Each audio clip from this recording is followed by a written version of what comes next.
Je suis Elena Kazakou, je suis enseignante-chercheur à l'Institut Agro et attachée au CEF. Et je vais vous présenter un projet qui s'intitule Saving, qui était monté avec mon collègue Guillaume Fried et qui a pu financer la thèse de Marie-Charlotte Bob, financée par Ecofito, l'OFB et la région Occitanie. Donc, ce sujet porte sur les adventices. Les adventices, ce sont, autrement dit, les mauvaises herbes. Donc, en termes très anthropocentriques, c'est les plantes qui ne sont pas désirées dans les systèmes cultivés. Et le contexte, c'est d'essayer de voir dans les systèmes de vignobles comment on peut utiliser ces espèces pour voir quels services ils peuvent amener dans les systèmes viticoles ou autour de ces systèmes.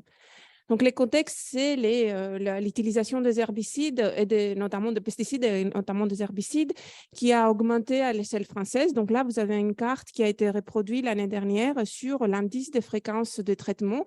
Donc, c'est la dose homologuée par hectare par an sur les cultures. Et donc, vous voyez, plus c'est rouge, plus ce dosage de produits pesticides est élevé. On voit bien notre région qui est bien rouge. Et ça, c'est dû à cause des différents types de cultures. Les cultures, tout ce qui est arboriculture et viticulture, sont vraiment bien servi en termes de pesticides. Et quand on regarde en termes d'évolution du nombre de traitements par an, par hectare de ces produits qui sont dangereux par l'homme et comment ils ont évolué, ces traitements au cours des dernières années, on voit que ce n'est pas très encourageant. Ces produits, l'utilisation de ces produits peut augmenter, notamment dans ce type de culture. Et parmi ces produits, on s'intéresse, vu qu'on va parler des adventices, les herbicides, ce sont les produits qu'on va trouver dans les eaux dans les cours d'eau, des eaux de surface ou de l'eau plus profonde. Donc là, vous avez un classement de différents produits. C'est tout petit écrit, mais si vous me croyez, on peut voir les premiers produits, la MPA, et ensuite il a les glyphosates. La MPA, c'est un composé dérivé du glyphosate. Vous avez les glyphosates, donc ce qui est des herbicides qu'on va trouver, l'atrazine, des produits l'atrazine elle est interdite depuis plusieurs années. Donc, on voit qu'on retrouve toujours dans les eaux de surface et au cours de l'eau ces résidus de ces produits. Donc, ça, c'est en termes de santé, en termes environnementaux et en termes de biodiversité. Si on va focaliser plus sur ces communautés des adventices, on voit que cette utilisation des herbicides, elle était très efficace parce que vous avez ici la comparaison en termes de richesse, nombre des espèces dans ces premiers graphes et à côté l'abondance des espèces. Vous avez des études qui ont été faites sur des cultures de céréales. Et les résultats, on les retrouve sur d'autres types de cultures. Donc, chaque petit point, là, vous voyez des relevés en nombre de flores sur une parcelle. Et on a retourné dans les mêmes parcelles, donc ça c'était aux années 60, 70, et on est retourné aux années 2000, et on voit la baisse du nombre d'espèces ainsi que de l'abondance de ces espèces des adventices. Donc, une baisse de 44% des adventices en termes de nombre des espèces et aussi la 65% d'abondance de ces espèces. Donc, une forte baisse des richesses et d'abondance des espèces. Et quand on regarde les espèces messicoles, qui sont des espèces qui sont infondées dans les cultures de mousson, dans les cultures de céréales, des espèces comme les bleus, là tout à l'heure on a entendu parler, les coquelicots, qui ne sont pas fortement des espèces compétitrices pour les cultures, on a perdu pas mal des espèces au cours des dernières années. Donc, c'est pour ça qu'il a un contexte de volonté de réduire la dépendance de l'agriculture aux produits phytosanitaires, malgré ses résultats. Donc, il a eu les montages de plantes éco-phyto. Au début, c'était une réduction de 50% de produits phytosanitaires aux années jusqu'en 2018. Cet objectif n'était pas atteint. On est monté jusqu'en 2025. Et l'Ecofito a financé pas mal de projets qui vont promouvoir l'agroécologie, les solutions basées sur la culture pour concevoir des systèmes agricoles qui vont s'appuyer sur les fonctionnalités des agroécosystèmes et de promouvoir la biodiversité au sein des agroécosystèmes. Donc, les contextes dans lesquels on se pose, c'est les vignobles, qui c'est une culture emblématique de notre région et c'est une culture qui va être aussi un espace qui peut bénéficier de la biodiversité. Donc, pourquoi? Parce que dans les vignobles, on a plein d'espaces où on pourrait voir, on peut favoriser la biodiversité. On a l'espace qu'on appelle les reins, donc c'est l'espace au-dessus des vignes. Ça, c'est l'espace qui est plus fréquemment géré par les herbicides. Mais on a tout ce qui est les interreins, donc vous voyez les espaces entre les différentes reins des vignes qui pourraient pourraient être traités, qui pourraient être ou pas traités. Donc, ça pourrait être un terrain à travailler jusqu'au tendu avec de la végétation spontanée ou sémée. Et donc, nous, on s'intéresse sur l'énerbement naturel, la flore spontanée, ou autrement les adventices, et les services qu'ils peuvent apporter dans les vignobles et dans la biodiversité autour. Donc, dans notre projet Saving, on a voulu voir qu'est-ce que ça se fait si on met de l'herbe dans les vignes ou on laisse pousser l'herbe dans la vigne comme une alternance aux herbicides, voir quelle est sa multifonctionnalité et est-ce qu'on pourrait vraiment voir une vraie association qui va apporter des services.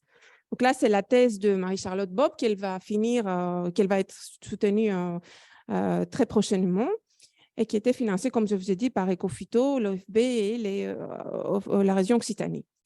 Donc, dans ce projet, on a essayé de voir comment les différentes gestions des vignobles, herbicides bien sûr, mais aussi des pratiques un peu plus écologiques, le travail du sol, les plantes de service, la végétation spontanée, affectent la diversité, la diversité fonctionnelle autour de vignes.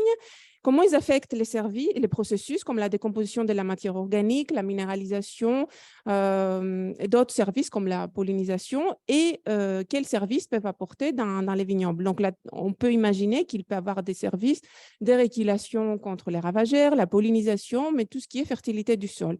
Aujourd'hui, je vais vous présenter quelques résultats autour de la fertilité du sol, qui est quelques résultats des thèses de Marie-Charlotte. Et donc, l'objectif, c'était de voir les impacts de pratiques de gestion du sol et aussi les conditions pédoclimatiques sur la constitution des communautés des adventices, donc leur structure fonctionnelle, donc les climats, les sols, les pratiques, et ensuite les conséquences sur la décomposition de la matière organique, la minéralisation du carbone et de l'azote comme potentielle fourniture de l'azote minéral et pourquoi pas la régulation du climat.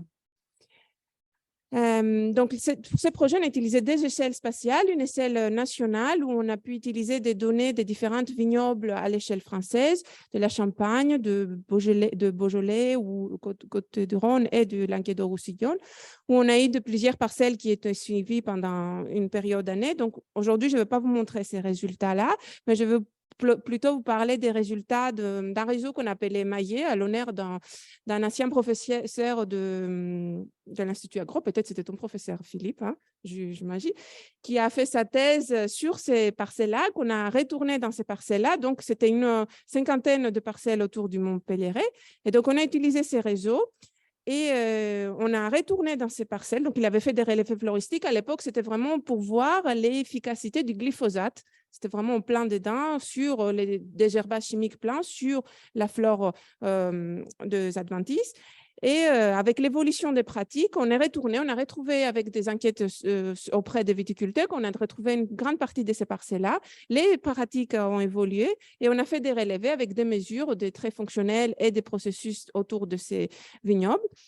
Ce n'était pas évident parfois de retourner ou de retrouver les viticulteurs, mais on a réussi à trouver pas mal de parcelles. Et donc, avec pas mal de relevés, donc plusieurs périodes, ce qui nous a fait un total des 385 relevés sur les 2 périodes qu'on a analysées.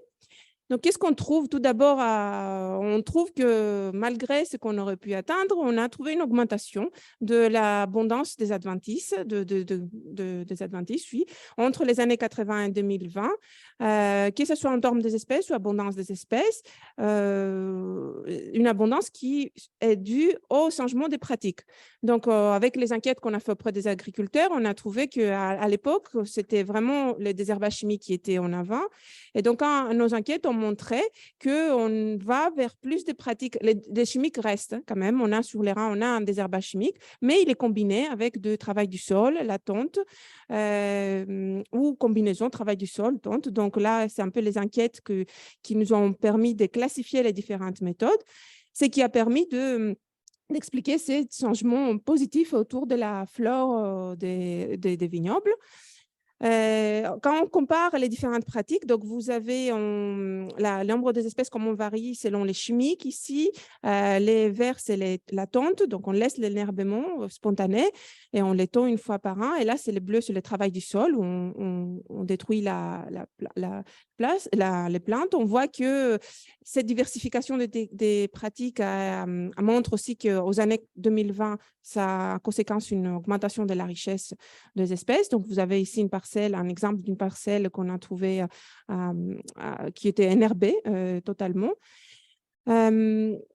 Et donc, on a trouvé, quand on regarde un peu la structure fonctionnelle des communautés, on trouve que les communautés changent aussi. Ce n'est pas juste le nombre des espèces et l'abondance des espèces qui changent. On voit les fortes parties d'effets des pratiques culturelles sur la structure des communautés. On trouve des espèces qui vont avoir plus d'azote, moins de feuilles qui sont moins riches en lignine, alors que dans les désherbages chimiques, on va avoir des communautés qui sont un peu plus avec une structure foliaire plus dure, avec plus de lignine sur azote, un teneur en matière sèche plus élevé. Ce qui va avoir des conséquences. Donc, vous voyez ici les résultats d'une ACP avec des communautés chimiques qui sont beaucoup plus, de feuilles un peu plus dures et plus investissement sur des structures donc moins appétantes pour les organismes. Et donc ça, on l'a retrouvé sur la décomposition de ces feuilles par les micro-organismes. Quand on est allé sur les processus donc, qui se passent dans les sols, on a trouvé que dans les chimiques, on va voir la matière organique qui est produite par ces plantes-là, elles se décomposent moins rapidement, donc un retour moins important de la matière organique, donc en conséquence sur la fertilisation du sol moins importante que dans les sols qui sont travaillés ou qui sont tondus. Donc là, on voit pareil les résultats avec des communautés des adventices à travailler et tondus qui perdent de la masse de façon plus élevée, donc ils apportent des nutriments beaucoup plus rapidement aux organismes du sol et donc grâce à cet énergie en azote de feuilles qui est plus élevé. Et on est allé un peu plus loin que la décomposition de la matière organique. On est allé jusqu'à la nitrification, dénitrification et les liens avec les structures de racines de ces espèces-là. Et on a retrouvé les mêmes résultats. Là, je vous montre juste un petit résultat sur la respiration microbienne qui semble être plus importante dans les communautés tondues parce qu'on trouve aussi que les plantes, les adventices dans ces communautés, ils vont avoir des systèmes racinaires qui favorise une richesse en termes de ces organismes-là. Et donc, là, ma conclusion, c'est que la résilience de la flore des adventices, ça montre non seulement une richesse spécifique à des pratiques qui sont plus extensives via l'adaptation des tontes, on voit que ces désherbages chimiques va avoir des conséquences sur les processus écosystémiques et des services attendus. Et donc, les pratiques, si on communique ces résultats avec les agriculteurs, ça pourrait aussi les inciter à aller vers des pratiques comme la tonte, plutôt la tonte de l'énerbement spontané. Et ça pourrait être un potentiel, cette décomposition qui est plus élevée, vers une libération plus rapide des nutriments. Et je finis avec quelques autres projets qu'on a en cours sur les potentiels fourragères des adventices, des oliveraie et des vignobles. C'est les résultats de la thèse d'une autre étudiante qui travaille avec nous, qu'on a pu montrer que les adventices aussi, ils ont un potentiel pour les pâturages, pour mettre de plantes qui peuvent être mangées par les animaux. Donc, une qualité fourragère autant élevée que dans les prairies qui sont semées. Donc, on trouve ici la Medicago minima et les Diplotaxis ericoides qui sont des espèces très abondantes dans les parcelles de vignes qui sont très digestibles pour les brebis. Donc, ça pourrait être une solution aussi, la tonte naturelle par les brebis dans les vignobles. Et enfin, toujours sur la thèse d'Eléa et un autre projet qu'on a déposé sur la pollinisateur, on a trouvé que les adventices, comme la mauve par exemple, qui est une espèce d'adventice très redoutée par les viticulteurs, elle a un potentiel, une quantité de nectar et de pollen assez spectaculaire, ça pourrait avoir des conséquences sur le pollinisateur. Et une autre thèse qui était financée par les défis Clé Vitidoc sur les régulations biologiques, les acariens et les régulations sur les pathogènes et les autres prédateurs de la vigne qui va démarrer par Lou Tabari. Voilà, je vous remercie de votre attention.